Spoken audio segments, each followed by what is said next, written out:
Good evening दोस्तों।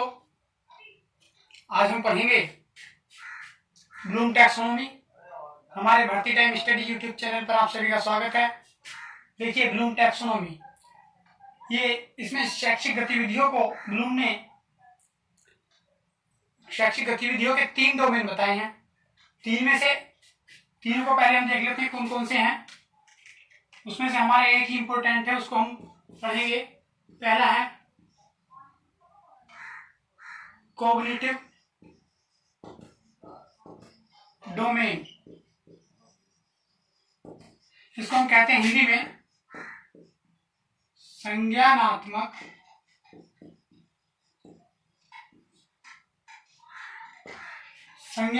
क्षेत्र।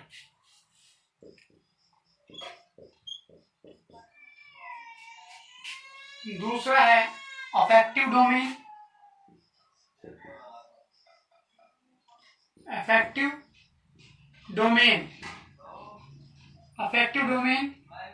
दूसरा है ये अफेक्टिव डोमेन। इसको हिंदी में कहते हैं हम भावात्मक क्षेत्र।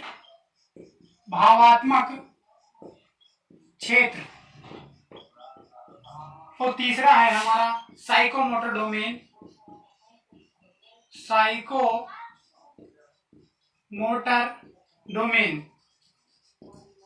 इसको कहते हैं हम मनोगतिक या क्रियात्मक क्षेत्र।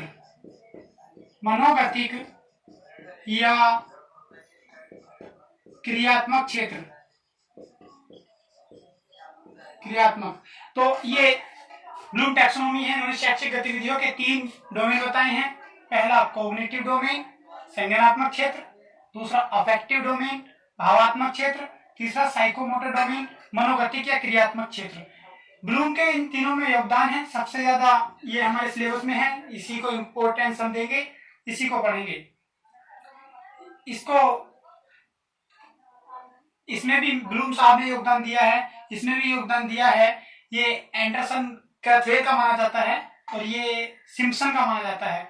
तो तीनों में वैसे ब्लूम का योगदान है, लेकिन हम पढ़ेंगे कॉग्निटिव डोमेन या संज्ञानात्मक क्षेत्र। यानी शैक्षिक गतिविधियां किस प्रकार से होती हैं मनुष्य की, उसको इन्होंने डिफाइन किया है कि पहले बच्चा किस तरह से सीखता है और कैसे कैसे सीखता जाता है। कहानी के माध्यम से हम सब कुछ अभी पढ़ेंगे।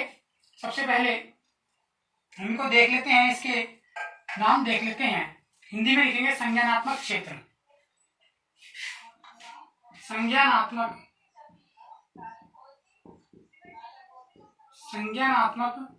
क्षेत्र।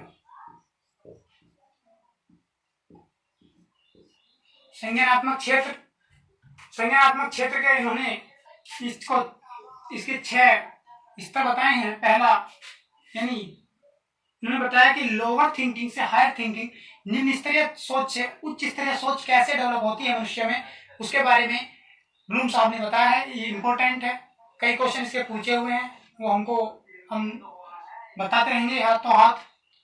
सबसे पहला इन्होंने बताया है ज्ञान। थोड़ा इधर करके लिख लेते हैं। संज्ञानात्मक क्षेत्र का हम वर्णन कर रहे हैं, इस बात को ध्यान रखना है। ये मान लीजिए नंबर 1 पर आता है ज्ञान, पहला नंबर। दूसरा नंबर आता है समझ। दूसरा नंबर आता है समझ। और तीसरा नंबर समझ को हम कह सकते हैं बोध या बोधन। तीसरा आता है हमारा अनुप्रयोग या क्रिया। और चौथा नंबर हमारा आता है विश्लेषण।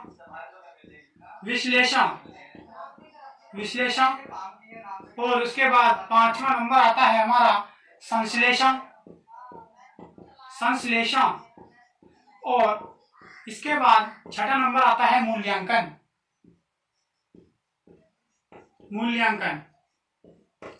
ये ब्लूम टैक्सोनॉमी 1956 में दी गई थी, ये ध्यान रखना है।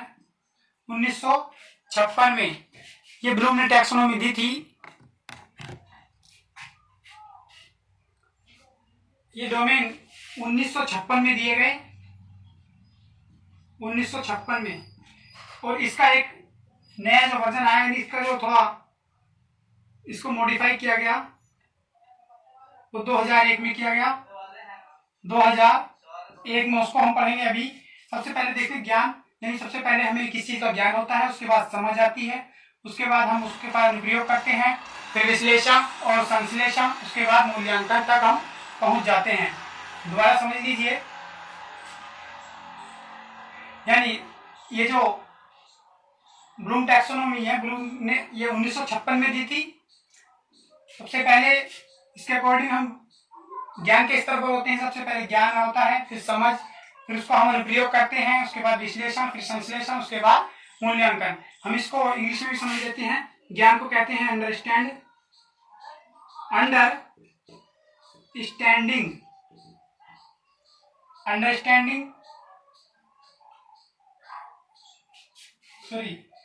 ज्ञान को हम कहेंगे नॉलेज, ज्ञान को हम कहते हैं नॉलेज,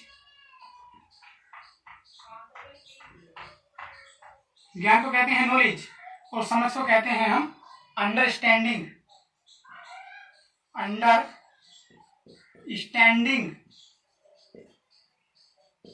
और अनुप्रयोग को हम कहते हैं एप्लीकेशन या अप्लाई, और विश्लेषण को हम कहते हैं एनालिसिस, और संश्लेषण को कहते हैं सिंथेसिस, और मूल्यांकन को कहते हैं हम इवैल्यूएशन।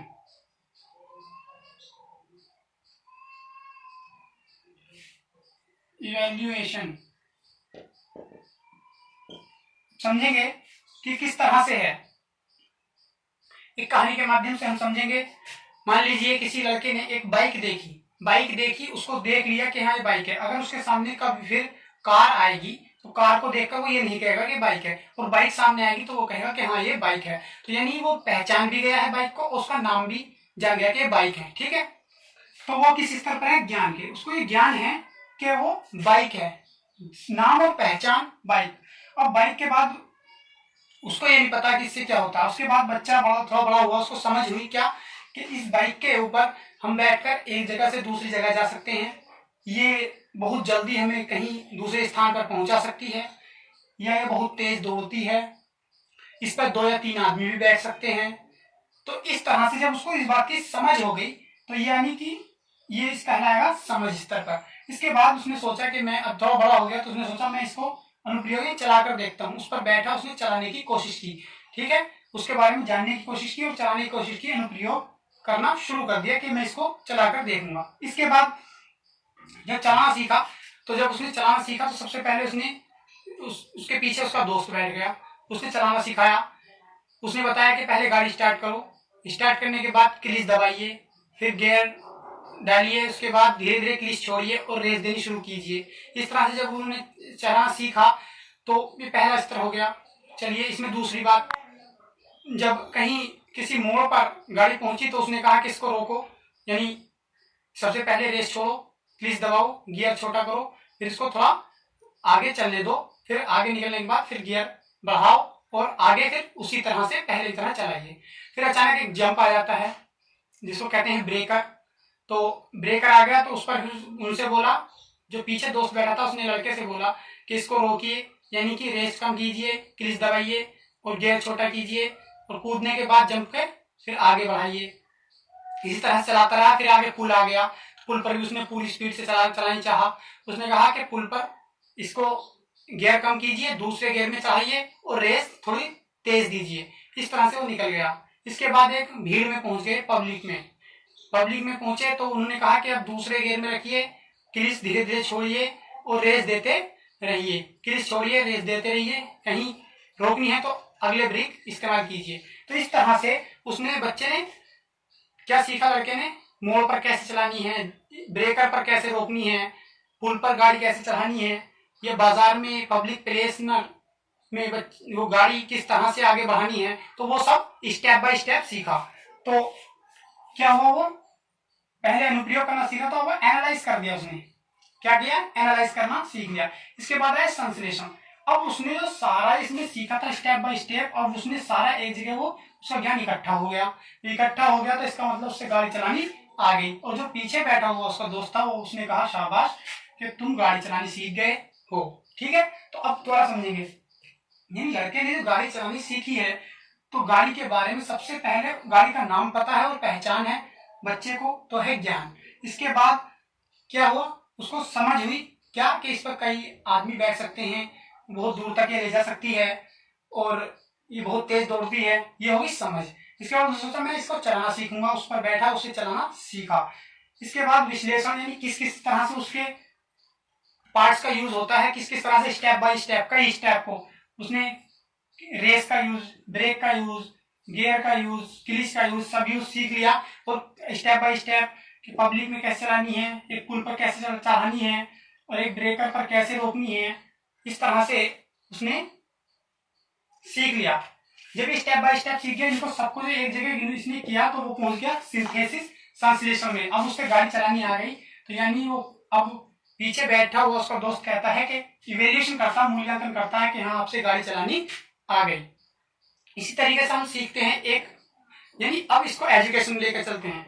एजुकेशन में क्या है, जैसे हमें ज्ञान, ज्ञान क्या है, हमने बच्चों से बताया कि आज हम तुम्हें जोड़ के सवाल सिखाएंगे। ठीक, तो बच्चों को ये ज्ञान हुआ कि आज सर हमें जोड़ के सवाल सिखाएंगे। ठीक, इसके बाद समझ, टीचर ने बच्चों को समझा दिया सवाल जोड़ का, लिख करके इस तरह से ऐसे ऐसे जोड़ना है, ऐसे ऐसे सवाल हो जाएगा। तो वो बच्चों को समझ में आ गया, यानी बोध में पहुंच गया, बोधन। तो क्या हो गया, समझ। पहले बच्चों को ये पता था कि हाँ आज सवाल जोड़ के होंगे। उसके बाद बच्चों ने जोड़ के सवाल करने सीखे। उसके बाद बच्चों को एक दो सवाल दिया गया, तो बच्चों ने उन सवालों को किया, यानी अनुप्रयोग, एप्लीकेशन बच्चों ने उसको करा, वही क्लास में किया। इसके बाद घर के लिए दो चार सवाल दिए, बच्चों ने घर से वो सवाल किए, तो वो आएगा विश्लेषण में। उसके बाद टीचर ने नेक्स्ट डे एक टेस्ट लिया, उसमें 10 क्वेश्चन दिए और बच्चों ने 10 के 10 कर दिए, तो वो आएगा संश्लेषण में। और बाद में उस टेस्ट का रिजल्ट जो आएगा वो आएगा इवेल्युएशन, यानी मूल्यांकन। समझ में आ गया होगा। यानी ज्ञान किसी चीज के सिर्फ नाम और पहचान होना, समझ, उसके बारे में समझ रखना, उसकी कुछ जानकारी रखना, उसका कहाँ उपयोग होता है, वो कैसे यूज होता है, क्या क्या इसका इस्तेमाल है, अनुप्रयोग, उस चीज का पूरा प्रयोग करना आ जाना चाहिए, जैसे सवाल बच्चे करना सीख गए। उसके बाद विश्लेषण, यानी बच्चे को ये सिखाना, बच्चा अनुप्रयोग करना सीख गया तो विश्लेषण, यानी और तरह तरह के उसी प्रकार के सवाल नए नए देना, तो विश्लेषण। और उन सबका विश्लेषण के बाद जब टेस्ट लिया गया, नए क्वेश्चन जोड़कर दिए गए, यानी कई जानकारी को, टुकड़े की जानकारी को एक जगह इकट्ठा करके यूज करना, संश्लेषण। और लास्ट में रिजल्ट आता है, उसे कहते हैं इवैल्यूएशन, यानी मूल्यांकन। तो ये इन्होंने 6 स्तर बताए हैं ब्लूम ने। नीचे वाले तीनों हैं निम्न स्तर, नीचे वाले तीनों हैं निम्न स्तर, और ये ऊपर वाले हैं उच्च स्तर, उच्च स्तर। जिन्होंने बताया है कि बच्चा शिक्षा में किस तरह से गतिविधि करता है, कैसे किस तरह से वो सीखते हुए आगे बढ़ता है। तो ये 3 स्तर निम्न स्तर हैं, उसके बाद ये 3 स्तर उच्च स्तर हैं। यानी ये नीचे क्या है, लो थिंकिंग से हाई थिंकिंग की तरफ हम बढ़ रहे हैं। यानी बच्चा पहले छोटी छोटी चीजें सीखता है, थोड़ी थोड़ी चीजें सीखता है, छोटा विचार करता है, उसके बाद उसका विचार हाई होने लगता है। इस प्रकार हम इसको समझ सकते हैं। तो इसको एक वर्ड आता है HOTS, HOTS इसकी फुल फॉर्म भी पूछ लेता है। H से होता है हायर,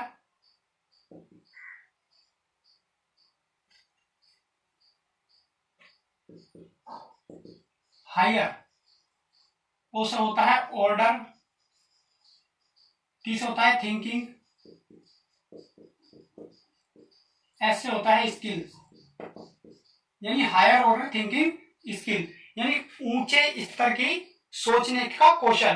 तो ऊंचे स्तर का तो तभी सोचेगा बच्चा जब पहले नीचे स्तर का सोचेगा, इसलिए ये इसको कहते हैं लोअर थिंकिंग, इसको कहते हैं हायर थिंकिंग। तो इसीलिए इसका नाम पड़ा है हायर ऑर्डर थिंकिंग स्किल। ये किसने दी है, ये ब्लूम ने दी है। ये ब्लूम का नाम ध्यान रखना है, ये पूछ लेता है कभी फुल फॉर्म और कभी इसका नाम पूछ लेता है HOTS, ये किसने दी है, ये इसका आप समझ गए हैं। अब 1956 के बाद एक इसका यानी एनालाइज किया गया, इसका दोबारा संशोधन किया गया 2001 में। तो थोड़ा सा परिवर्तन हुआ, वो कैसे हुआ बस यहाँ तक तो इम्पोर्टेंट है, लेकिन फिर भी पूछ ले बाई चांस, इसलिए हम कर रहे हैं। इंग्लिश का मैं इरेज कर रहा हूं।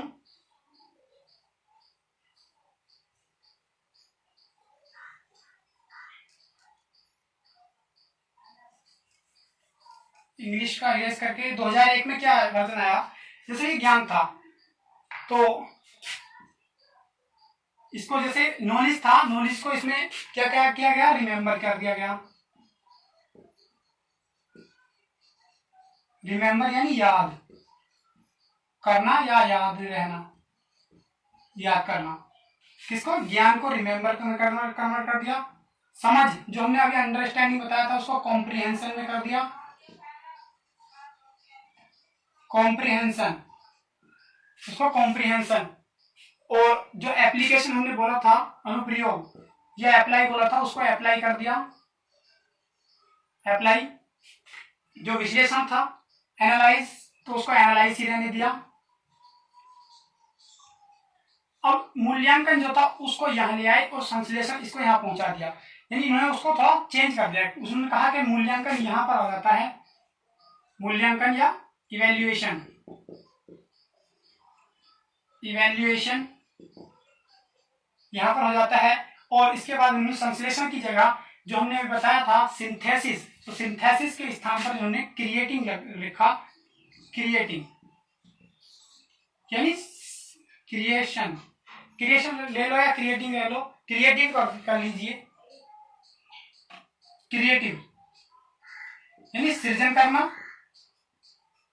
या रचना करना, सृजन या रचना करना, सृजन या रचना करना। ये एनालाइज तो था ही विश्लेषण, इवैल्यूएशन मूल्यांकन ही था, संश्लेषण की जगह यानी सिंथेसिस के स्थान पर क्रिएटिव, सृजन या रचना कर दिया। अनुप्रयोग, अप्लाई, ये एक ही बात है, एप्लीकेशन या अप्लाई अनुप्रयोग ही है। और समझ, जो पहले अंडरस्टैंड था उसको कॉम्प्रिहेंशन कर दिया, यानी उसको भी समझ या बोधन में कन्वर्ट कर दिया। तो दो मेन चीज है, यानी 1956 के ब्लूम की टैक्सोनॉमी में ज्ञान के यानी नॉलेज के स्थान पर क्या लाया गया, रिमेंबर, या अंडरस्टैंड के स्थान पर क्या लाया गया, कॉम्प्रिहेंशन। इस तरह से इसको कन्वर्ट कर दिया। या इस तरह से क्वेश्चन पूछ लेता है कि नई टैक्सोनॉमी जो ब्लूम की 1956 की टैक्सोनॉमी थी, उसके बाद जो नई टैक्सोनॉमी दी गई, उस टैक्सोनॉमी में सबसे उच्च स्तर पर कौन मूल्यांकन, ये ब्लूम टैक्सोनॉमी 1956 में आई थी। नीचे के 3 स्तर निम्न स्तर थे, ऊपर के 3 स्तर उच्च स्तर थे, यानी ये सबसे पहले इस स्तर से आता है, फिर उसके बाद दूसरा, फिर तीसरा, इस तरह से नीचे से ऊपर की तरफ स्तर बढ़ते चले जाते हैं। इसके बाद 2001 में ब्लूम टैक्सोनॉमी यानी इसका संशोधन हुआ, तो ज्ञान यानी नॉलेज के स्थान पर रिमेंबर, याद करना, ये रख दिया गया। समझ, अंडरस्टैंडिंग के स्थान पर कॉम्प्रिहेंशन रख दिया गया। अनुप्रयोग यानी एप्लीकेशन के स्थान पर अप्लाई, ये एक ही बात है। विश्लेषण तो एनालाइज था ही, ये एनालाइज ही रहने दिया। संश्लेषण को क्रिएटिव कर दिया गया और मूल्यांकन को नीचे रख दिया गया, इवैल्यूएशन। पूछा था ब्लूम टैक्सोनॉमी में कुल कितने चरण हैं, 6 चरण। इंपॉर्टेंट है, कितने चरण हैं, 6 चरण हैं। हायर ऑर्डर थिंकिंग स्किल्स किसने दी है ब्लूम टैक्सोनॉमी में, यानी लो लेवल से, लोअर थिंकिंग से हायर थिंकिंग की तरफ। इसके बाद एक पॉइंट आता है,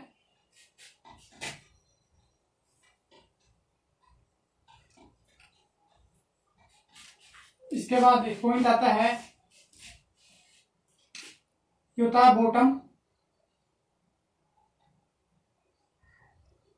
बॉटम से अप, और ये फिर होता है टॉप डाउन, टॉप से डाउन। ये पूछा जाता है कि बॉटम अप स्किल्स क्या है, टॉप डाउन स्किल्स क्या है।